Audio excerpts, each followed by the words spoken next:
Tonight we are going to speak about the only secret that truly matters in the human experience. I am going to teach you how to feel it. I am not speaking of the fleeting emotions that come and go with the weather or the daily news. I am not speaking of a temporary burst of excitement that fades within the hour. I am speaking of the deep creative power that sleeps within your own bosom right now. I will show you the simple divine secret behind every miracle, every manifestation, and every radical transformation that has ever taken place in the history of man. You have likely been told that to change your life you need more power. You have been told you need more education, more money, more connections, or more time. You have been conditioned to believe that the solution to your problems lies somewhere outside of you, in a place you have not yet reached or in a person you have not yet met. But I tell you tonight with absolute authority that you do not need more power, for the infinite power of the universe is already lodged within your own imagination. It is not something you acquire, it is something you are. You do not need more time, for time is only the servant of your inner conviction. Time is a measurement of the gap between your desire and your belief. And the moment you close that gap in your mind, time collapses to serve you. And you certainly do not need to know how it will come to pass. The how is not your business. The how is the stumbling block of the rational mind. The how belongs to the deeper wisdom of the universe, which has ways and means that you know not of. The bridge of incidents, those strange and seemingly coincidental events that lead you from where you are to where you want to be, will form itself automatically the moment you feel your wish is real. What you need, the only thing you truly need, is to feel it. Feel what? The wish fulfilled. Look around the world today and see the vast majority of humanity. Most men and women pray, but they pray to a God they believe is far away. They hope for a better tomorrow. They beg a God outside of themselves to change their circumstances. They wait for luck or destiny to smile upon them. But few, very few, ever truly feel. To hope is to admit that you do not have. To beg is to confirm your lack. To wait is to declare that you are not yet ready. But to feel is to become. To feel is the act of fusion. To feel is to fuse your inner world with the outer one. You see, the outer world that you call reality is dead. It is a screen. It is a mirror. It has no power of its own to originate anything. It only responds to the inner motion of your consciousness. The outer world is the echo and you are the voice. The outer world is the reflection and you are the face. And the inner world, the world of cause, is ruled by one tyrant and one savior, which is feeling. This is the great secret that has been hidden in plain sight. We must clarify who God is before we can proceed. Because if you have a false concept of God, you will have a false concept of yourself. God is not a faraway being, sitting on a cloud, keeping a ledger of your sins. God is not a judge waiting to punish your mistakes. God is your own wonderful human imagination. That awareness of being, that deep sense of I am within you, that is God. When you say I am, you are announcing the presence of God. When you learn how to feel something as though it were already a physical fact, you are not fooling yourself and you are not playing a psychological game. You are awakening God within. You are stirring the Creator from his slumber. And God always responds to his own nature. God creates by imagining. And when he imagines lovingly with feeling, he creates life, beauty, abundance, and joy. So must you. You are not separate from the Creator. You are the Creator, asleep to your own power. Dreaming you are a mortal man or woman. Dreaming that you are limited by your job or your bank account or your body. But tonight, my purpose is to shake you from that sleep. My purpose is to awaken you to the royalty that is your birthright. I have said it many times, and I will say it until it is etched into the very fiber of your soul that the world is yourself pushed out. There is no out there. There is no external objective reality that exists independent of your perception of it. Everything you see, from the condition of your finances to the quality of your relationships, from the state of your health to the political climate of your nation, is a reflection of what you are doing inside, what you believe, what you accept as true, and, most importantly, what you feel with conviction. That is what hardens into fact. The law is impersonal. It is always working. It is as reliable as gravity. It does not care if you are good or bad by society's standards. It does not care if you deserve it or not. It only cares about what you feel true of yourself in the depth of your soul. If your life is filled with lack, do not blame the economy and do not blame your employer. You are feeling lack. You are carrying the feeling of poverty, and the world must mirror it back to you. If your life overflows with blessings, it is not because you are lucky. It is because you are feeling blessed. The mirror has no choice but to reflect the face standing before it. If you stand before a mirror and frown, you cannot force the reflection to smile. You can yell at the mirror, you can break the mirror, but it will never smile until you smile first. The world is that mirror. It is waiting for you to change your expression. It is waiting for you to change your feeling. Therefore, I say again, I will teach you how to feel it. Let us make this practical. Let us take it out of the clouds of theory and put it on the ground where you walk every day. Suppose you desire wealth. This is a common desire, and there is nothing wrong with it. You do not look to the stock market for wealth. You do not look to the government for a handout. You do not look to a rich relative to die and leave you an inheritance. All you need is to enter the state of wealth within. How do you do this? You do it by feeling wealthy. Now you might say to me that you have unpaid bills on your desk and ask how you can feel wealthy when the debt collectors are calling. This is the test. This is where the magic happens. You ignore the evidence of your senses. You withdraw your attention from the lack. You do not hope to be wealthy, for hope is a confession of lack. You do not act as if wealth might someday come. No. You assume now with full inner conviction that you are already the one you desire to be. You must appropriate the feeling. Ask yourself this question and answer it honestly. How would I walk if I had all the wealth I desired right now? How would I speak to my neighbor? How would I greet my friends? What would be the tone of my voice? Would it be anxious or would it be confident? How would I fall asleep at night? Would I lie there worrying about the rent, or would I sleep in the deep satisfaction of security? Ask yourself these questions sincerely. When you answer them, you begin to construct a new state of consciousness. You are building a new house for your soul to live in. And that state, once occupied in feeling, must produce its corresponding reality. This is the awakening. The awakening is the realization that you are the operant power. It is the realization that you are not a victim of circumstance, but the architect of circumstance. Most people live life backwards. They wait to see it before they believe it. They wait for the money to appear before they feel secure. They wait for the love to arrive before they feel cherished. They wait for the healing before they feel grateful. This is the logic of the world, and it is the logic of slavery. You must reverse the process. You must believe it to see it. You must feel it to manifest it.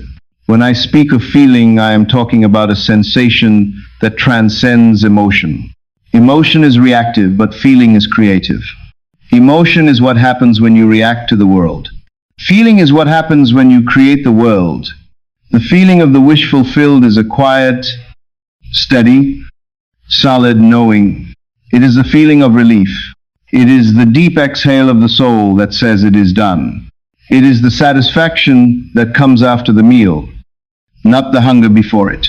You must strive to capture this feeling of satisfaction. You are walking through a world of shadows, believing them to be real. But I tell you that the only reality is consciousness. Consciousness is the one and only reality. Not figuratively, but actually, this reality may, for the sake of clarity, be likened unto a stream which is divided into two parts, the conscious and the subconscious. In order to intelligently operate the law of consciousness, it is necessary to understand the relationship between the conscious and the subconscious. The conscious is personal and selective. The subconscious is impersonal and non-selective. The conscious is the realm of effect. The subconscious is the realm of cause. These two are not two minds. They are two parts of one mind. The conscious mind generates ideas and impresses these ideas on the subconscious. The subconscious receives ideas and gives form and expression to them. By this definition, your creative power is determined by your control of your subconscious mind. You control the subconscious through feeling. You cannot force the subconscious. You cannot coerce it. You must seduce it. You seduce the subconscious into creating your reality by assuming the feeling of the wish fulfilled. The subconscious is like a fertile garden. It does not care if you plant roses or weeds. It will grow whatever seeds you plant, and the seeds are your feelings. If you plant the seeds of worry, you will harvest a crop of anxiety and trouble. If you plant the seeds of joy and success, you will harvest a life of abundance. Tonight is the night you stop planting weeds. Tonight is the night you take control of the garden. The awakening I speak of is the awakening to your responsibility. You can no longer blame God. You can no longer blame the devil. You can no longer blame fate. You are the gardener. The state of your life is the direct result of the seeds you have planted in the past. If you do not like the harvest, change the seed. Change the feeling. This is the secret behind the miracle. A miracle is not a violation of natural law. The miracle is simply the operation of a higher law that the world does not understand. The law is that imagination creates reality. When you align your imagination with the feeling of the wish fulfilled, you are operating that higher law. You are stepping out of the stream of time and into the realm of the eternal. You are touching the garment of God. So I invite you now to prepare yourself for this transformation. Set aside your logic. Set aside your skepticism. Set aside the history of your past failures. None of that matters now. All that matters is this present moment and the feeling you are choosing to inhabit. You are standing at the threshold of a new life. The door is open. The key is in your hand, and the key is feeling. Let us now walk through that door together and discover the power that has been sleeping within you since the beginning of time. You are about to discover that you are far greater than you ever dared to dream. I have said it many times, and I will say it until it is etched into the very granite of your being that the world is yourself pushed out. There is no out there. There is no independent objective reality that stands outside of you and dictates your fate. This is the hardest truth for man to accept because man loves to be a victim. It is comfortable to be a victim. It is easy to point a finger at the economy, at the government, at the boss, or at the spouse and say, they are the cause of my misery. But I tell you tonight that there is no they.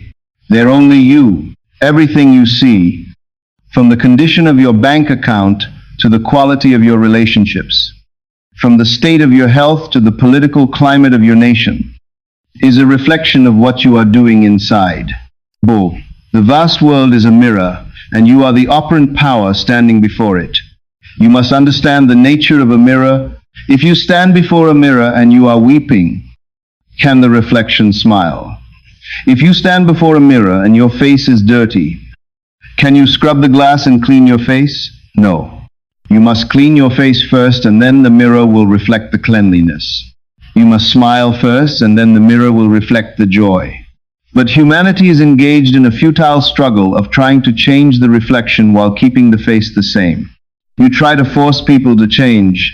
You try to manipulate circumstances. You struggle and fight against the conditions of your life, not realizing that you are fighting your own shadow. You are fighting the reflection of your own consciousness. What you believe, what you accept as true, and most importantly, what you feel with conviction. That is what hardens into fact. The law is impersonal. It is cold. It is exact. It is always working. It does not care if you are a good person or a bad person by society's standards. It does not care if you give to charity or if you are selfish. It only cares about one thing. It cares about what you feel true of yourself in the depth of your soul. If a thief feels rich and successful, the law will reflect riches and success. If a saint feels poor and persecuted, the law will reflect poverty and persecution. The mirror does not judge the object before it. It simply reflects it. This is why you see Good people suffer and so-called bad people prosper. It has nothing to do with moral judgment and everything to do with the state of consciousness. If your life is filled with lack, do not look to the external world for the cause. Do not blame your lack of education. Do not blame your background. You are feeling lack. You are carrying the vibration of poverty in your mental atmosphere, and the world must mirror it back to you. The world has no choice. It is under compulsion to bear witness to your inner state. If your life overflows with blessings, it is not because you are lucky. It is because you are feeling blessed. You are carrying the vibration of abundance and the world rushes to confirm it. Therefore, I say again, I will teach you how to feel it. Let us make this practical. Let us take this metaphysical truth and apply it to the concrete pavement of your daily life. Suppose you desire wealth. This is a common desire and a noble one, for it represents freedom. You do not need to look to the stock market. You do not need to look to the government. You do not need to look to a rich relative. You do not need to invent a new gadget. All you need to do is to enter the state of wealth within. You must stand before the mirror of consciousness and put on the face of wealth. How do you do this? You do it by feeling wealthy. Now I know what you are thinking. You are thinking that you have unpaid bills on your desk and debt collectors calling your phone. So how can you possibly feel wealthy? This is the test. This is where the separation is made between the dreamer and the master. You must learn to ignore the evidence of your senses. You must learn to look at the reflection in the mirror and deny its reality. You must say to yourself that this reflection of poverty is only a shadow of my past feelings. It is a dead thing. I will not give it life by reacting to it. Instead, you turn your attention inward. You do not hope to be wealthy. You do not act as if wealth might someday come. No, you assume now with full inner conviction that you are already the one you desire to be. You must appropriate the feeling. You must wear the state of wealth as you would wear a suit of clothes. You must become it. Ask yourself this question and let the answer permeate your entire being. How would I walk if I had all the wealth I desired right now? Would I walk with my head down, shoulders slumped, worried about the next dollar? Or would I walk with a certain lightness, a certain confidence, a stride that says I am secure? How would I speak to my neighbor? Would I complain about the cost of living? Would I talk about how hard times are? Or would I speak of abundance? Would I speak with the generosity of spirit that comes from knowing there is always enough? How would I greet my friends? What would be the tone of my voice? Would it be anxious and shrill, or would it be deep and resonant and calm? Wealth has a tone. Poverty has a tone. You must find the tone of wealth and speak from it. How would I fall asleep at night? This is the most critical time. Would I lie there calculating my debts? Would I toss and turn in fear of tomorrow? Or would I sleep in the deep satisfaction of security? Would I drift off with a smile on my face knowing that everything is paid for and everything is taken care of? Ask yourself these questions sincerely. When you answer them, you are not just playing a game. You are constructing a new state of consciousness. You are building a new face to present to the mirror. You are rearranging the furniture of your mind, and that state, once occupied in feeling, will produce its corresponding reality. It must. There is no power in the universe that can stop it, because you are operating the creative power of God. Let me remind you that this is not make-believe. This is not fantasy. This is creation. You are imagining your world into being, just as God imagined this entire universe into existence. We are told in Scripture that God calls those things which be not as though they were. That is the very secret I am giving to you now.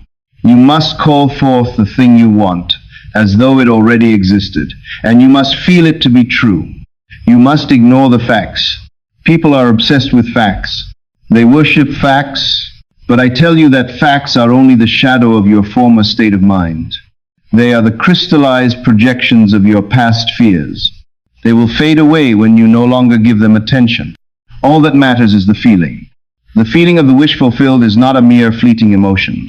It is not running around the room shouting, "I am rich" for 5 minutes and then sinking back into depression when you see the mail. It is a deep abiding inner knowing. It is a change in your fundamental vibration. When you feel it, truly feel it, something shifts. Your breathing changes. It becomes rhythmic and slow. Your posture shifts. You stand taller. You look people in the eye. You begin to see with new eyes. You look at a price tag and you do not feel a contraction in your stomach. You feel a sense of indifference because you know you can afford it. You are no longer a beggar asking for change. You are a creator declaring it is done. From that moment, your world must reassemble itself to reflect the new you. And it will, not by force, not by willpower, not by struggle, but by the effortless divine operation of law. The mirror does not struggle to reflect you. It reflects you instantly. The world does not struggle to manifest your state. It manifests it naturally. But you must be consistent.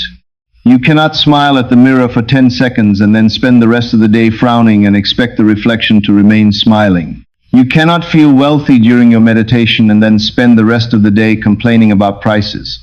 You must maintain the mood. You must carry the scent of your wish fulfilled with you wherever you go. You must live in the state. Imagine then that you are already where you want to be. Close your eyes and feel into that scene. Do not just visualize it. Inhabit it. Make it real in your imagination. Hear the sounds you would hear. Touch the objects you would touch. Breathe in the air of that new world. Let every sense participate in the feeling of being already there. And then let go. Fall asleep in that state. Carry it with you throughout the day. Return to it whenever doubt arises. And above all, do not contradict it with worry or fear or complaint. The mirror of consciousness is sensitive.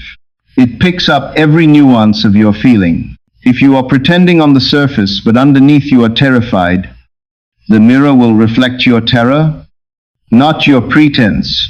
You cannot fool the mirror. You cannot fool God. You must be authentic in your feeling. You must persuade yourself that you are the man or woman you want to be. When you master this, you become the master of your fate.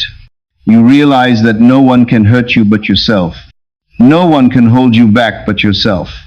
No one can give you anything but yourself. You are the only actor in the play, and the world is your stage and your mirror.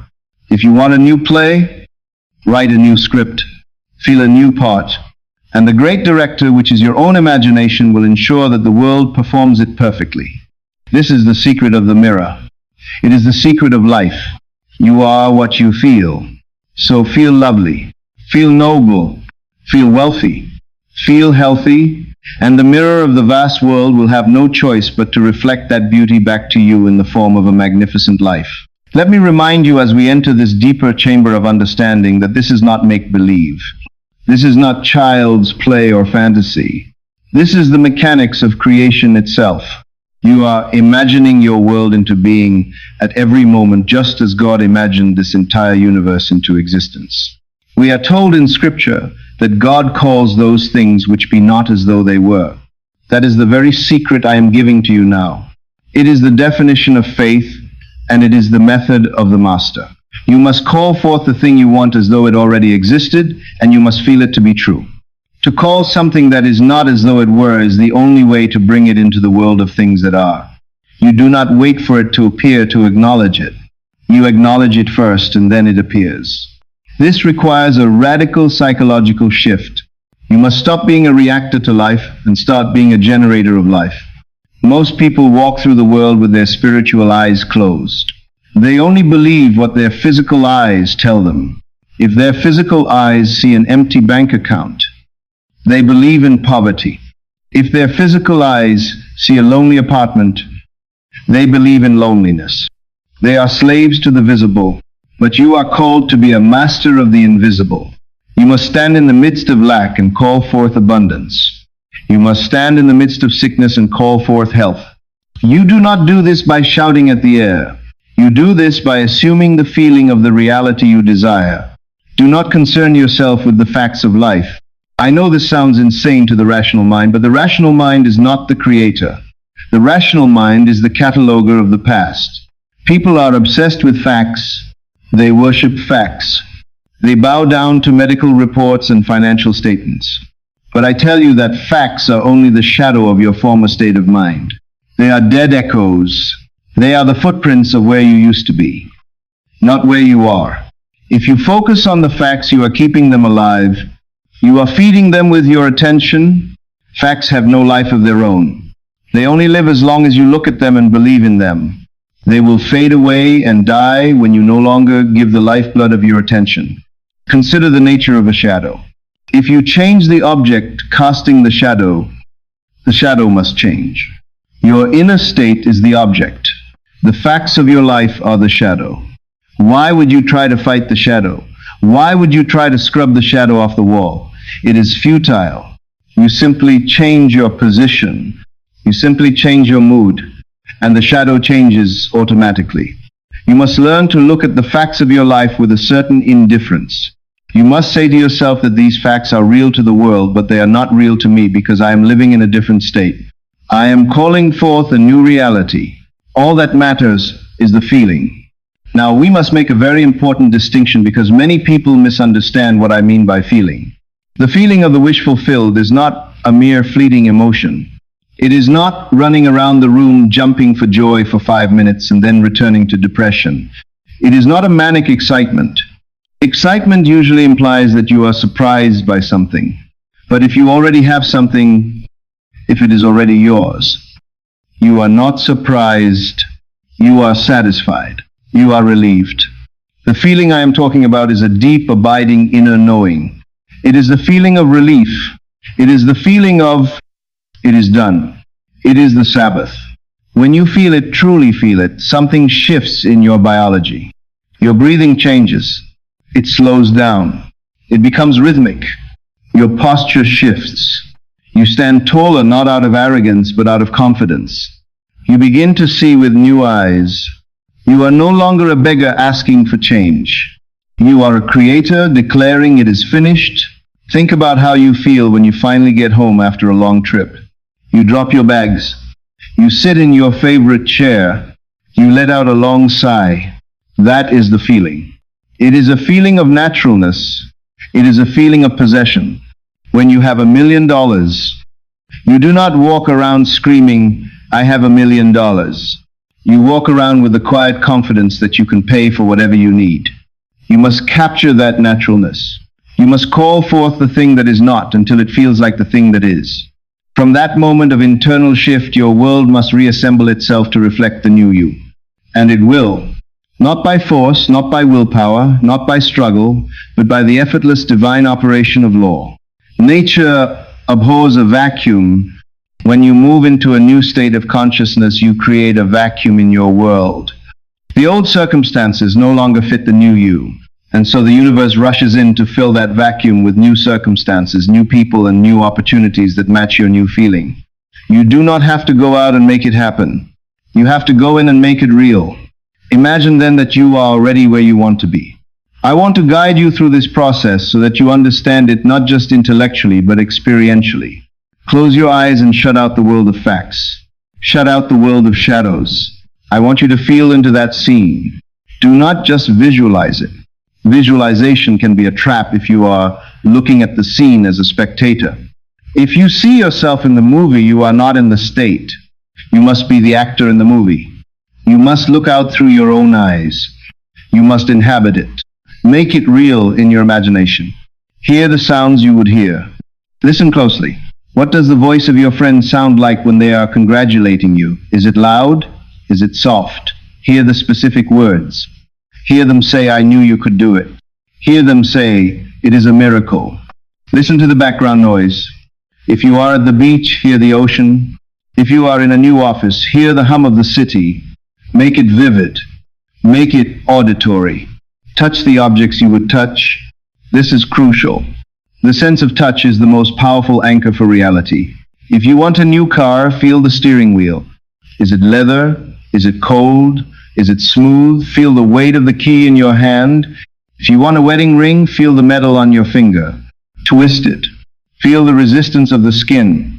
If you want health, feel the strength in your legs. Feel the steady beat of your heart.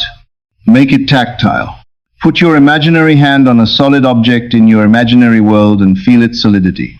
Breathe in the air of that new world. Does it smell like the ocean? Does it smell like new leather? Does it smell like expensive perfume? Does it smell like rain? Scent is a powerful trigger for memory and feeling. Breathe it in deep. Let every sense participate in the feeling of being already there. You are constructing a hologram in your mind that is more real than the room you are sitting in. And then let go.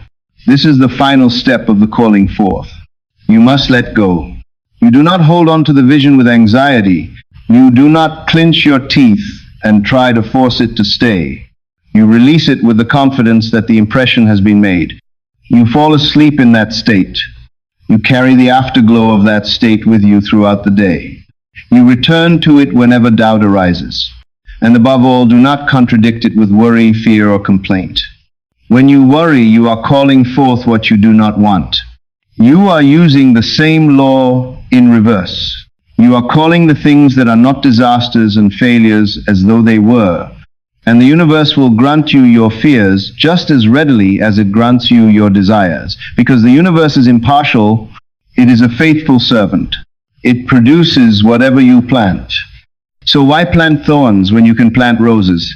Why call forth monsters when you can call forth angels?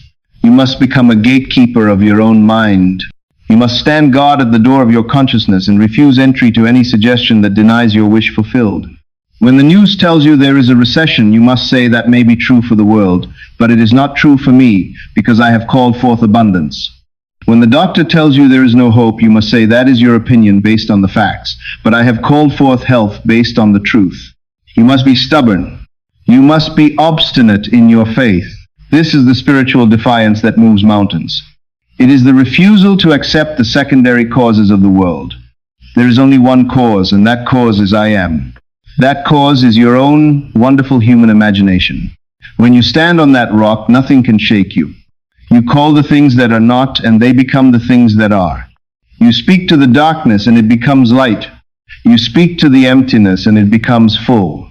You are not a victim of fate. You are not a leaf blowing in the wind. You are the wind.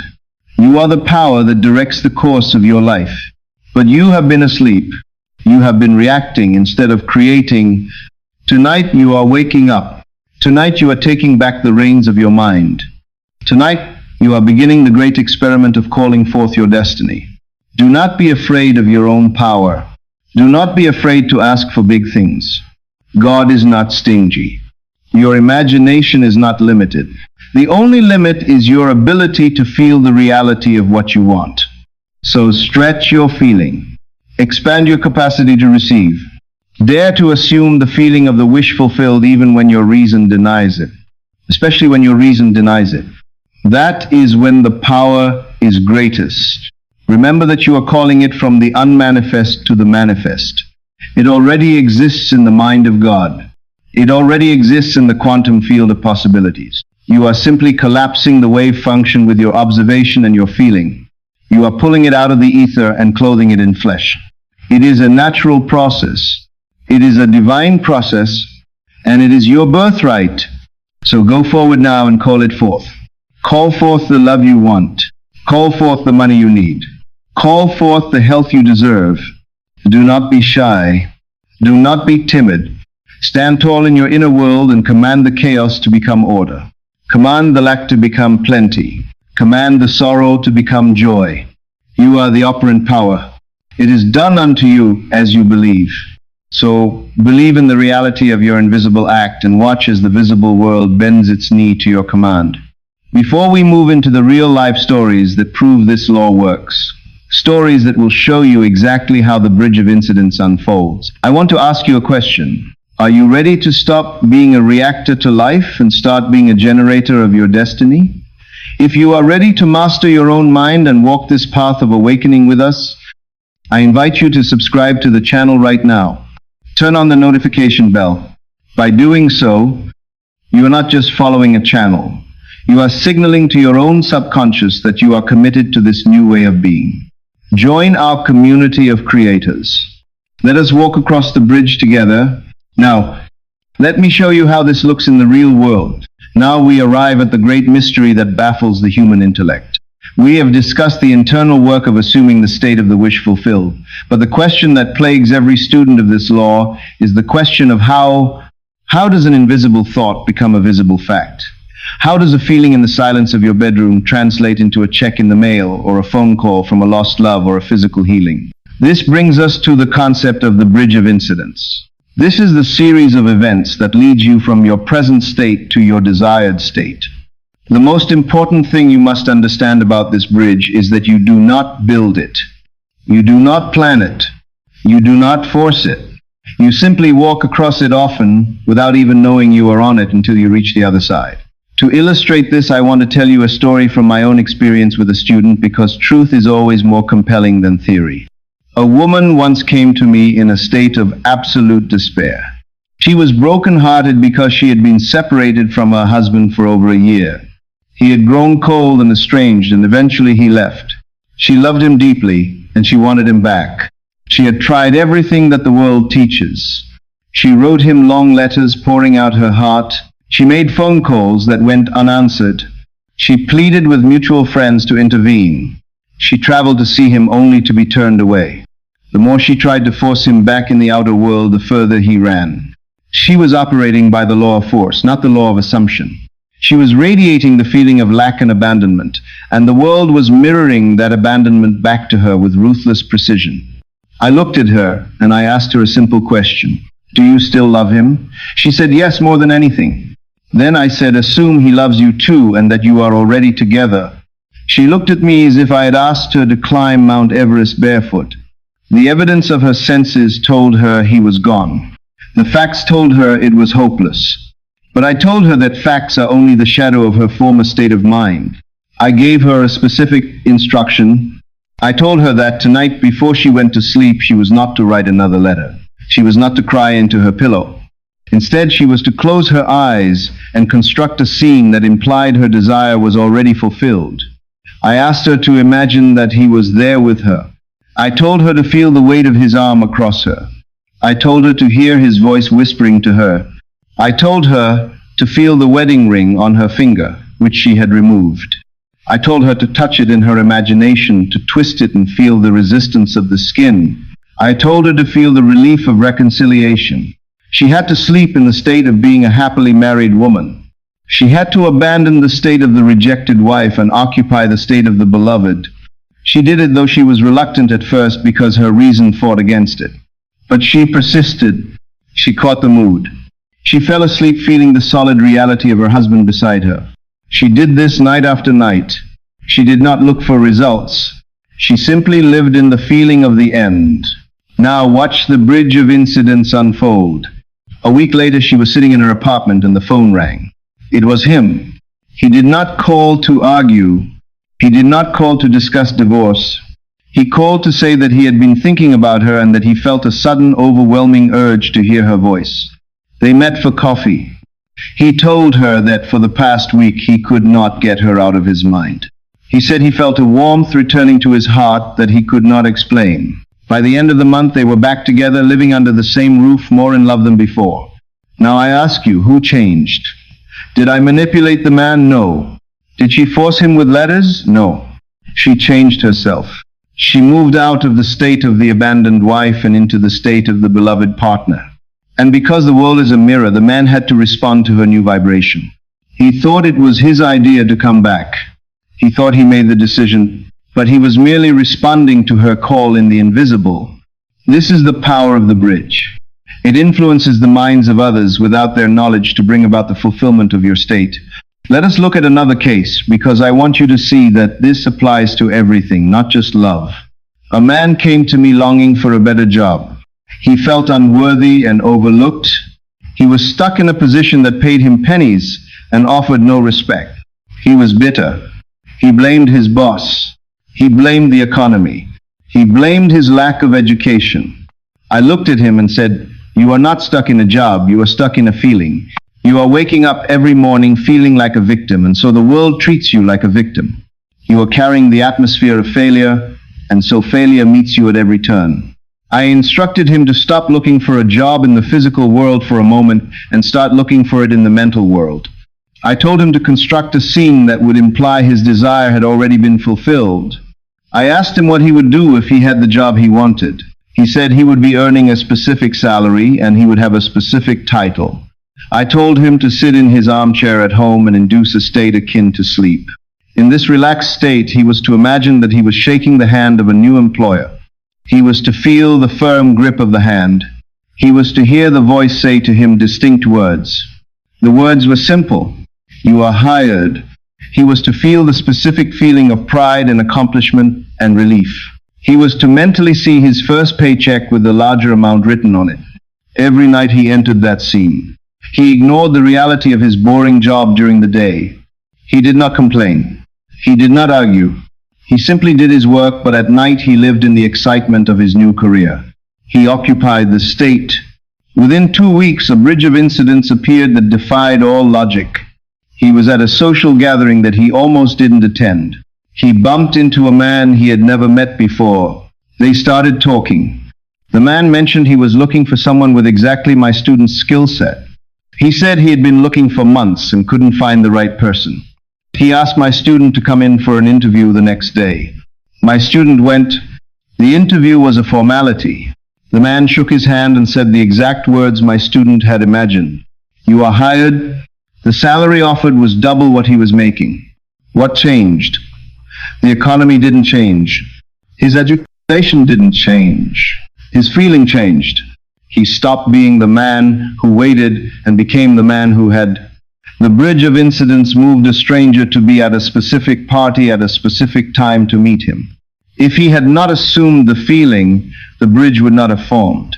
He would have stayed home that night, or he would have met the man and said nothing. But the feeling compelled the action. You must understand that the bridge of incidents is often natural. It seems so natural that you will be tempted to call it coincidence. You will say, well, I would have met that man anyway. Or you will say, my husband came back because he was lonely. You will try to rationalize the miracle. But I tell you, there are no coincidences. The world is a perfectly orchestrated play, and you are writing the script with your feelings. The bridge is the series of events that the universe rearranges to fit your new concept of self. Sometimes the bridge of incidents can look like a disaster. I must warn you of this so you do not lose faith. Suppose you want to start a business. You imagine yourself successful. You feel the freedom of it. And then the next day you are fired from your current job. The rational mind screams that this is wrong. It says, I imagined success and I got failure. But the spiritual mind knows better. The spiritual mind knows that you cannot be a business owner while you are tied to a desk as an employee. You had to be fired to be freed. The firing was the first plank in the bridge. It kicked you out of the nest so you could fly. If you judge the bridge by appearances, you will turn back. You will panic. You will try to get your old job back. And by doing so, you destroy the bridge before you reach the other side. You must have the strength to stand still in the midst of the storm and know that the storm is moving you to your safe harbor. You must trust the feeling more than you trust the disaster. I know a woman who wanted to move to a warmer climate. She imagined living by the ocean. She felt the salt air. A week later, her landlord evicted her. She was terrified. She came to me crying. I told her this is the bridge. You cannot move to the ocean if you are comfortable in your apartment in the city. You have to be uprooted. She held her faith. She packed her bags. A friend called her from the coast and said she needed a house sitter for 6 months in a beautiful home by the water. She moved 2 weeks later. The eviction was not a tragedy, it was a transportation. This is why I tell you not to concern yourself with the how. The how is often messy. The how is often unpredictable. The how is often the exact opposite of what you think it should be. The universe has a view from the mountaintop. It sees the fastest way to get you to your goal. Sometimes the fastest way is through a crisis. Sometimes the fastest way is through a chance meeting. Sometimes the fastest way is through a sudden idea that wakes you up in the middle of the night. Your only responsibility is to hold the feeling of the end. If you hold the feeling of the end, the means will take care of themselves. You do not have to force the door open. You do not have to manipulate people. You do not have to struggle. You simply have to walk in the conviction that it is done. When you do this, you are operating as the power of God. You are letting the infinite wisdom flow through you. So look at your life right now. Are you trying to build the bridge yourself? Are you trying to force a relationship? Are you sending out hundreds of desperate resumes? Are you worrying about where the money will come from? Stop. You are blocking the bridge. You are standing in the way of the divine construction crew. Step back. Go into the silence. Feel the reality of what you want. Feel it until it thrills you. Feel it until it feels natural. And then go about your business. The bridge will appear. A phone will ring. A letter will arrive. An idea will flash. A door will open. And you will walk across it into your promised land. These stories are not miracles in the sense that they violate law. They are the fulfillment of law. They are the natural, inevitable result of a change in consciousness. You are no different from the woman who got her husband back. You are no different from the man who got the job. You possess the same machinery. You possess the same imagination. You possess the same ability to feel. The only difference is that they dared to believe in the reality of their feeling and you are still doubting. Tonight, I invite you to join the ranks of the believers. I invite you to test this for yourself. Do not take my word for it. Prove it. Pick a goal, construct a scene, feel it real, and watch the bridge form beneath your feet. It is the most exciting adventure you will ever take. It is the adventure of discovering that you are not a cork bobbing on the ocean of life, but that you are the very ocean itself.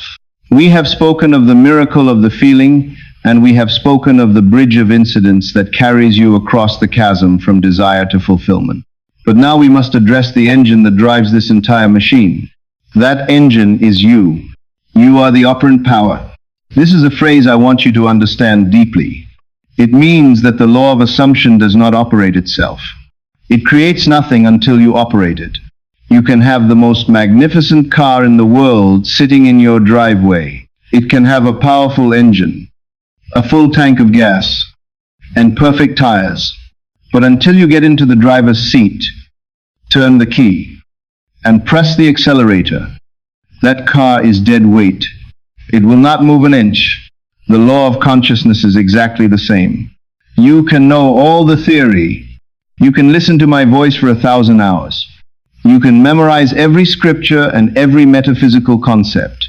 But until you consciously, deliberately, and willfully apply the power of your own feeling, your life will remain exactly as it is. Nothing comes into your world but what you assume and accept as true. This is the hard truth that liberates you. It liberates you because it removes all victims from the board. There are no victims, only sleepers.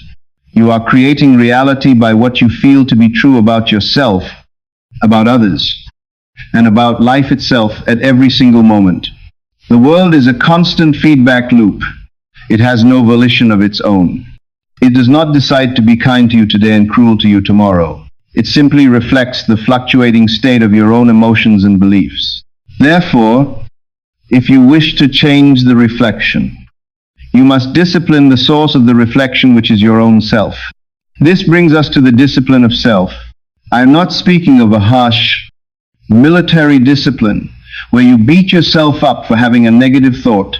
I am speaking of the loving, firm direction of your own attention. You are the gardener of your soul.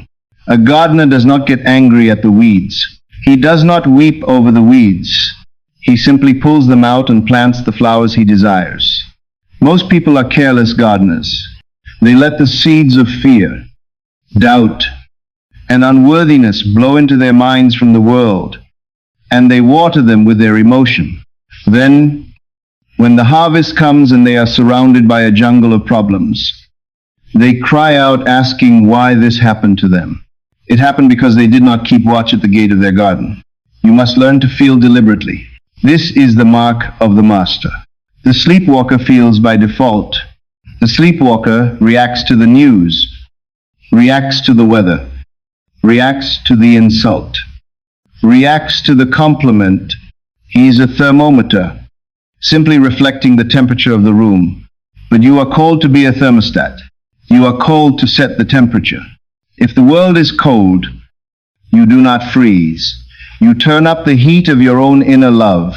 If the world is chaotic, you do not panic. You generate the vibration of peace. You impose your feeling upon the world, rather than letting the world impose its feeling upon you. Let us return to the scripture, which says that, as a man thinketh in his heart, so is he. Note the specific anatomy used here. It does not say as a man thinks in his head. The head is the seat of intellect, of logic, of analysis. You can think 1,000 thoughts in your head and nothing will happen. You can stand in front of a mirror and affirm I am wealthy 1,000 times with your lips. But if in your heart, in the very pit of your stomach, you feel poor, it is the feeling that will dominate. The heart is the symbol of the deep, visceral, emotional center of your being. You must bring the word and the feeling into alignment. You must speak what you feel and feel what you speak. Only when the head and the heart are married do you create from truth. So choose wisely and feel deliberately. If you want love, feel loved. This is a radical instruction. Do not wait for a partner to appear to feel loved. If you wait, you will wait forever, because you are waiting for the reflection to smile first. You must become the vibration of love itself. Imagine what it feels like to be cherished. Imagine what it feels like to be valued. Imagine what it feels like to be adored. Walk in that feeling. When you go to the grocery store, walk as someone who is deeply loved. Speak to the cashier from that place of security. When you emit the frequency of love, you become a magnet. Love will come rushing toward you from every direction because you are no longer repelling it with your desperate need. You are attracting it with your abundant state. If you want health, feel healthy. I know this is difficult when the body is in pain. The senses scream at you that you are sick. But remember, you are the operant power. You can override the senses. You do not have to deny the pain exists, but you can deny its authority over your future. You can withdraw your allegiance from the sickness and place it on the image of vitality. Feel the joy of vitality even in a small way. Feel the ease in your body. Imagine the doctor looking at you with astonishment and saying that all is well. Hear it. Believe it. Feel it. The cells of your body are listening to your feelings. They are eavesdropping on your internal monologue. If you are constantly rehearsing your illness, you are commanding your cells to remain sick. If you begin to rehearse your recovery, you command them to heal. If you want freedom, feel free. Do not wait for the debt to be paid or the job to change to feel free. Feel the relief of freedom now. Break the chains in your mind and your outer world will reflect your inner liberation. Now the question arises, and it is a valid one. What if I feel fear? What if I feel doubt? What if the old man of the past tries to rise up and choke the new seed? Do not resist it. Resistance only feeds the monster. Resistance gives it reality. Instead, acknowledge it. See the fear. Say to yourself, I see you. Fear. You are a memory of my past. You are a messenger telling me that I have momentarily slipped from my state. And then, gently, without judgment, shift. Feelings are not enemies. They are messengers. If you feel fear, it is a signal. It is a smoke alarm telling you that you are imagining something you do not want. You are visualizing failure. So stop. Withdraw your attention from that scene. Do not fight it with willpower. Just take your eye off it and construct a new one. Enter the feeling of safety. Enter the feeling of confidence. Enter the feeling of calm. Persist in that switch. Repetition will solidify the new state. And remember that no feeling lasts unless you sustain it. You must sustain only what you want. This is the discipline. You are always feeling something. You are never empty. The void must be filled. The question is, are you feeling deliberately or by default? Most people feel according to what the outer world tells them. They are slaves to the algorithm of their environment. But the magician, the mystic, The true creator feels according to what they desire, regardless of appearances. This is the secret of the aristocracy of the spirit. They maintain their dignity, their poise, and their expectation of good even when the world is crumbling around them. And because they maintain it, they rise above the rubble and build a new world. This is not hard work in the sense of physical labor. In fact, it is the most effortless thing in the world because it is the natural state of your soul to create. But it requires vigilance. You must be a sentinel at the door of your mind. You must watch your moods as a shepherd watches his sheep. If a wolf comes in the form of a depressive thought, you do not let it ravage the flock. You cast it out. You replace it with the truth. All the power of the universe is compressed within your own consciousness, and the gateway to its expression is feeling. You are the valve. If you close the valve with fear, the power backs up and creates pressure and disease. If you open the valve with faith and love, the power flows through you and creates miracles. You determine the flow. You determine the direction. Let us be practical about this discipline. It means that when you wake up in the morning, you do not let the day dictate your mood. You dictate the day. You take 5 minutes before you get out of bed to set the tone. You feel into the day you wish to experience. You imagine the best outcomes. You pre-pave your road with the stones of success and joy. And then, when you walk into the day, you walk on the path you have created. If you meet an obstacle, you stop. You revise it on the spot. You do not accept it as final. You say to yourself that this is but a shadow, and I will shine the light of my revision upon it. You change the feeling and the obstacle dissolves.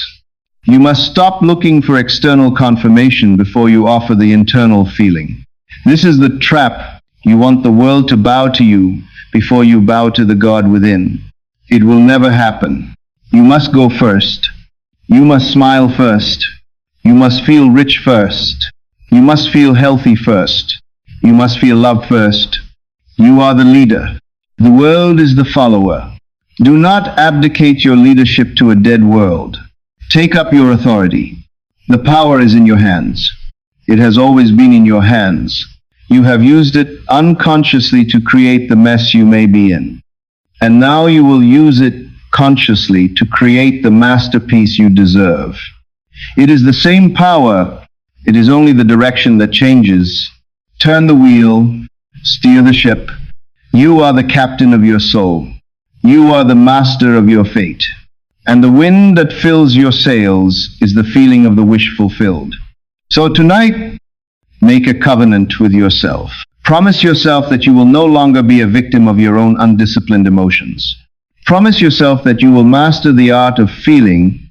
Promise yourself that you will honor the God within by choosing feelings that give life rather than feelings that deal death. It is a choice you make moment by moment, breath by breath. And in that choice lies your freedom. In that choice lies your destiny. The operant power is you. Operate it with love. Operate it with wisdom. And watch the mountains move. We have discussed the theory and we have discussed the philosophy, but now we must arrive at the method. How do you actually do it? How do you take this invisible power of feeling and apply it to the concrete problems of your daily life? I am going to give you a specific technique tonight that is so simple you may be tempted to dismiss it. Yet it is so powerful it has the capacity to rewrite your destiny. I call this method tuning the frequency. You must realize that you are a broadcasting station. You are constantly emitting a signal into the universe, and the universe is constantly reflecting that signal back to you as physical reality. Most people are broadcasting static. They are broadcasting confusion, fear, and mixed messages. Tonight we are going to learn how to tune the dial to the precise frequency of your desire. The first step is clarity. You cannot tune a radio if you do not know what station you want to hear. You must be specific. Do not be vague. Do not say, I want to be happy or I want to be rich. Those are generalities and they produce general results. You must be precise. What does happiness look like to you? Does it look like a specific relationship? Does it look like a specific home? Does it look like a healthy body? Choose one desire. Just one? Do not scatter your force by trying to manifest a dozen things at once. Focus is power, like a magnifying glass that focuses the sun's rays to start a fire. You must focus your imagination to ignite the creative spark. Once you have your specific desire, you must construct a scene. This is the container for your feeling. The scene must be a short, vivid event that implies your desire is already fulfilled. Note the word implies. You are not visualizing the process. You are not visualizing how you are going to get there. You are visualizing the aftermath. You are visualizing the event that would naturally take place after your wish has been realized.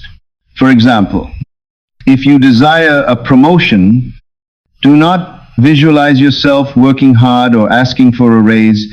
Visualize a colleague shaking your hand and congratulating you on your new position. If you desire marriage, do not visualize the dating process. Visualize the wedding ring on your finger and feel its reality. If you desire health, visualize yourself doing an activity that only a healthy person could do, like running or dancing with joy. Now comes the crucial part, the timing. While you can do this at any time of day, there is a specific window of opportunity when the door between the conscious and subconscious minds is wide open. That time is right before you fall asleep. This is the magic hour.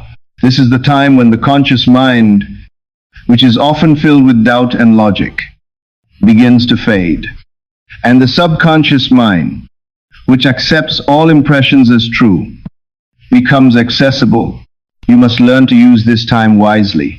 Most people use this time to review the troubles of the day. They lay in bed and replay their arguments, their worries, and their fears. They unknowingly program their subconscious to create more trouble for tomorrow. You must stop this habit immediately. Tonight, I urge you to begin a new ritual. As you lie in bed, in the dark, let your body relax. Let the tension drain from your muscles. You want to enter a state that I call the state akin to sleep. It is a state of deep relaxation where you are still in control of your thoughts, but you are drowsy. You are on the border of the unconscious. In this state, the mind is incredibly suggestible. The rational guard is down. The ego is quiet. This is the moment to tune the frequency. Bring your constructed scene into your mind's eye. Do not just look at it like a picture on a wall. Step into it. You must be the actor in the scene, not the audience. You must see through your own eyes. If you see yourself in the scene, you have failed. You must see the friend's face in front of you.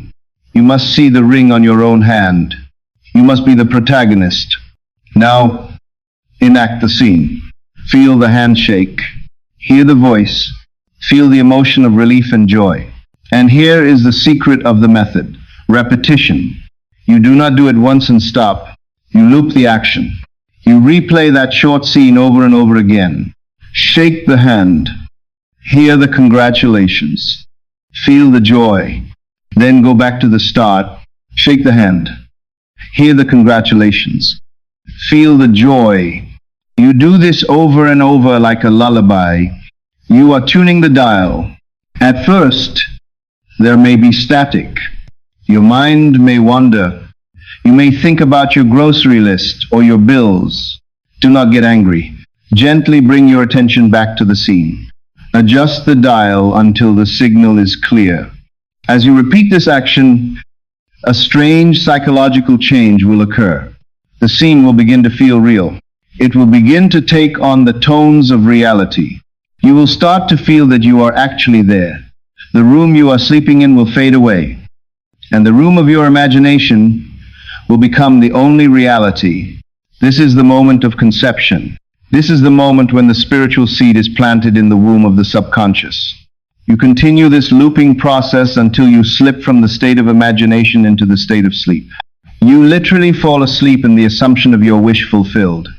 By doing this, you are ensuring that for the next 8 hours, while your conscious mind is oblivious, your subconscious mind is working on this new blueprint. You are marinating your soul in the feeling of success. You are vibrating at the frequency of your desire for 1/3 of your life. When you wake up in the morning, you may not see the physical change immediately, but you will feel different. You will feel a quiet confidence.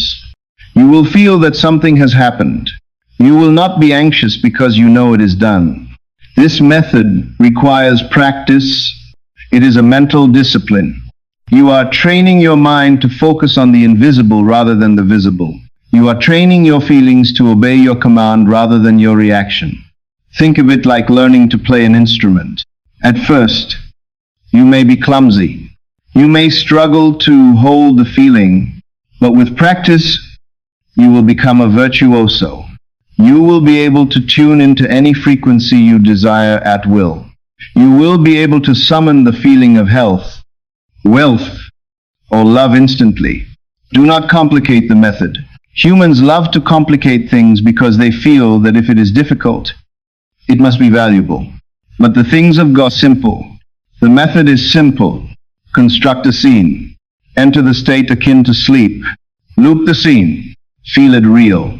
Fall asleep. That is it. There is no need for elaborate rituals.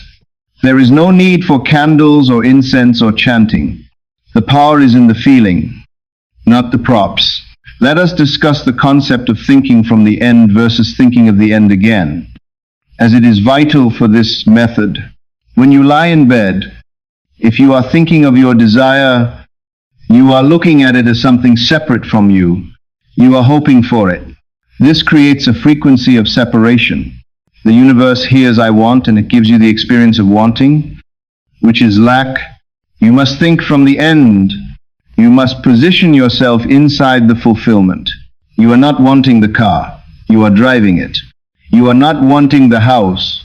You are sleeping in it. You are not wanting the health. You are running with it. The tense matters. The feeling matters. You are tuning into the frequency of "I have," not "I will." I will is a trap. Tomorrow never comes. It is always today. You must appropriate the feeling in the now. The subconscious mind only knows the present tense. It does not understand the future. If you say "I will be rich," the subconscious says, "Okay, we will keep that in the future."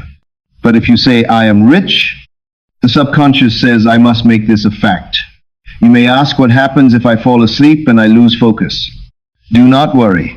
If you fall asleep while trying, you have done a good job. The last thought before sleep dominates the mind. If your last conscious act was to strive for the feeling of the wish fulfilled, that effort carries over. But strive to fall asleep in the feeling, not just looking for it. It is like a perfume. You want to fall asleep surrounded by the scent of your success. Do not let the outer world dissuade you.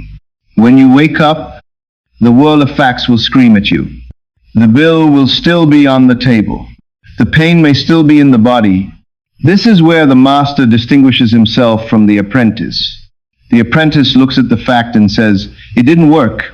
The master looks at the fact and says, "This is just a temporary shadow. I know what I did in the silence of the night, and I know my imaginal act is the true reality." You must walk by faith, not by sight. You must carry the fragrance of your nightly session into your daily life. This method is the master key. It bypasses the critical mind.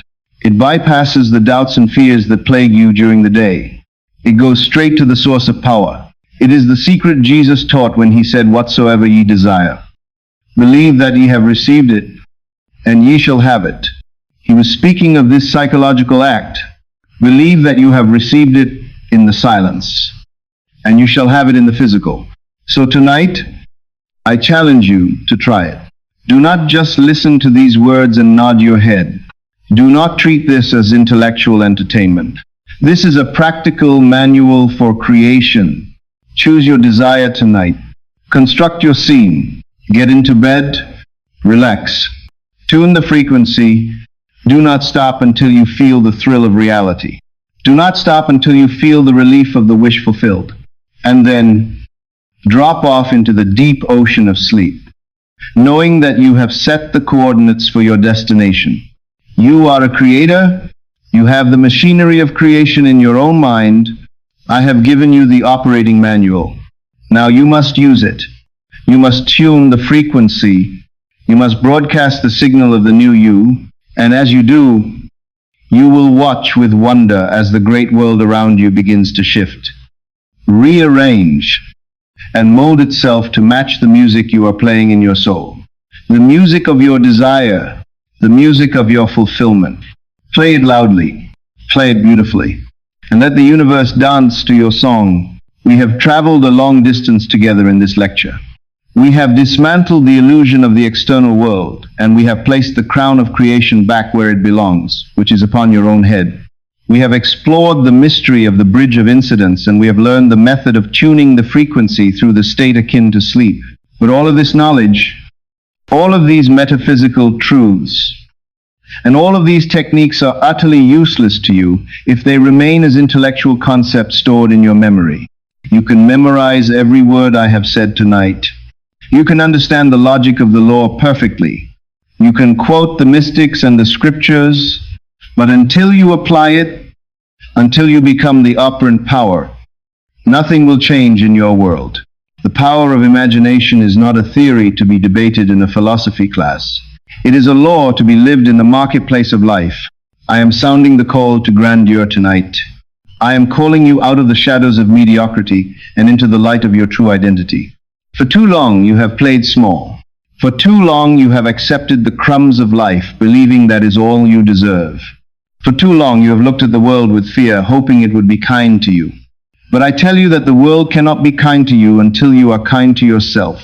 The world cannot honor you until you honor yourself. You are the king dressed in rags, suffering from amnesia. You have forgotten that you own the kingdom. Tonight I am handing you the keys back. The keys are your feelings. You must understand that the bridge of incidence, those mysterious paths that lead you to your goal, are not yours to construct. I repeat this because it is the stumbling block for so many. You are not the architect of the bridge. You are the traveler. You are not the general of the army. You are the commander of the intention. What seems random or accidental will reveal itself in hindsight to be divinely orchestrated. But you must first claim the end. You must feel it. You must own it. Each time you return to the feeling of lack, you delay the harvest. Each time you return to the feeling of the wish fulfilled, you hasten the day. You are the dreamer of dreams. But dreams do not come true simply because you wish for them, or because you write them on a piece of paper. They come true because you dare to feel them as real. This is the sacred alchemy of consciousness. You are turning the invisible lead of thought into the visible gold of reality. This is the great work. It is the work for which you were born. You are not here to pay bills and die. You are here to learn the laws of creation and to expand the kingdom of God within you. So I leave you with this challenge. It is a challenge to your courage and a challenge to your faith. Go now and feel deliberately. Feel powerfully. Feel as though you already are the kings and queens you were born to be. Do not wait for the world to give you permission. The world is waiting for your command. And your command is not a shout. It is not a demand made upon others. It is a feeling held within the silence of your own soul. Feel it now. Feel it deeply. And never forget that the world will always reflect what you dare to feel is true. You must realize that all creation is finished. This is a concept that staggers the mind, but it is true. The moment you desire a thing, it already exists. It exists in the invisible realm of imagination. You are not creating something from nothing. You are selecting from the infinite possibilities that are already prepared for you. Just as a radio does not create the music, but simply tunes into a frequency that is already broadcasting. You are tuning into the reality you desire by way of your inner state. When you change the frequency, the song changes. And the frequency is your feeling. So if you persist in the feeling of already being what you want to be, you are tuning into the experience of that state. The longer you dwell in that feeling, the more naturally it begins to express itself through you. You no longer need to remind yourself of what you want because you have become it. And that becoming is what moves the unseen into the seen. You may not realize how powerful your acceptance is. The very moment you accept something as true within yourself, you set in motion a chain of events that is far beyond your understanding. A whisper in the heart becomes a conversation on the street. A feeling in your soul becomes a change in your bank account. A moment of gratitude in the silence becomes a healed relationship. But the outer event is never the cause. It is the echo. The origin is always within. Do not be disheartened when the world does not change instantly. It is not meant to change instantly. The world is slow. It is dense. It is heavy. It takes time for the heavy machinery of reality to shift gears. But the shift begins the moment you feel it. That is why you must live by inner vision and not by outer sight. You are not called to observe the world. You are called to assume the world. And that assumption must be felt as real so deeply and so naturally that you cannot help but live from it. Many of you are tempted to argue with the current facts of your life. But facts are not truth. Facts are merely reflections of previous feelings hardened into visible form. If you argue with the fact, you remain in bondage to the past. But if you disregard appearances and claim the truth of your new state, you rise above the world and call forth a higher order of reality. And that truth is felt, not seen. The more you feel from the end, the more the world must yield to your inner conviction. Circumstances will shift. People will behave differently. Opportunities will unfold with such precision that you will know without a doubt that something greater is guiding it all. That greater something is your own imagination aligned with your feeling. And when those two are in harmony, nothing is impossible to you. What will you choose to feel tonight? This is the ultimate question. Not what will you wish for, not what will you hope to see, but what will you feel as real in your heart. That is the beginning of your creation. That is the seed of your new world. And though no man may see it, and though no sign may yet appear, rest assured it is done. The feeling is the evidence. The assumption is the cause. And the world must bow to it, for it has no choice but to follow the inner blueprint you have laid down. Do not wait for others to agree with you. Do not wait for the world to give you permission. Do not wait for the perfect conditions to begin. You begin now with feeling. You begin now with imagination. You begin now by entering into the state of the wish fulfilled. And once you have entered, remain there. Do not visit that state like a tourist. Live there like a citizen. Let it be your new identity. Let it be your new home. Let it be your new reality. And the old world will pass away and all things shall be made new. You are not learning how to create. You are learning how to remember. You are remembering your divine heritage. For the feeling is the creation. When you feel a thing deeply enough and consistently enough, the creation is complete. The delay you experience is not a delay in the creation. It is a delay in your recognition. You are waiting to see it before you believe it. But the law demands that you believe it before you see it. So feel with intention, feel with clarity, feel with love. If your desire does not thrill you in feeling, it will not move the law into action. Let it come alive within you. Let the emotion flood your being. Let the joy and the peace and the excitement of already having it become the atmosphere of your soul. And in that atmosphere, miracles grow. Do not fear the delay. It is only the space between inner knowing and outer unfolding. It is the gap between seed and harvest. But the harvest is sure if the seed is real. And the seed is the feeling. Every great life and every success story and every healing and every breakthrough began with a man or woman who dared to feel something new. They dared to feel something greater. They dared to feel something already done. And they held to that feeling even when the world told them otherwise. They were not greater than you. They were not more gifted or more deserving. They were simply more faithful to the feeling. And that faith became substance. That feeling became fact. You must now do the same. Take the power back from the world and return it to where it always belonged, which is in you. You are not subject to the world. The world is subject to you, and you rule it through your feeling.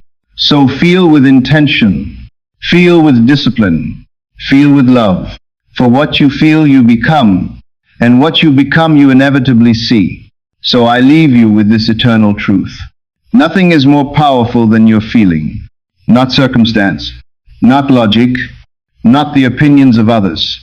If you would only dare to feel your wish fulfilled and persist in it and surrender to it and embody it, then no force on earth could stop its manifestation. You are not here to beg from life. You are here to command it, not through effort or force, but through the silent authority of feeling. That feeling is your prayer. That feeling is your seed. That feeling is your creation. And when you honor it with belief, when you live from it as though it were already so, the universe must obey. It is not a matter of if, it is a matter of law. So feel it now, feel it deeply, and never forget that the world will always reflect what you dare to feel is true. Go into the silence now, but do not let the silence be empty. Let it be filled with the rich sensory feeling of your wish fulfilled. Let your last thought before sleep be a thought of gratitude. Let your last feeling be a feeling of accomplishment. And watch as the mountains move to make way for the new you. It is done. It is done. The seed is planted. If you felt the truth of this message in your heart tonight, do not let it fade. Anchor it. Like this video to seal your intention. Subscribe to the channel so that you may return to this well of wisdom whenever the world tries to drain you. And if you know someone who is struggling, someone who has forgotten their power, share this message with them. Be the bridge for someone else. Go now. Feel it real and watch the mountains move.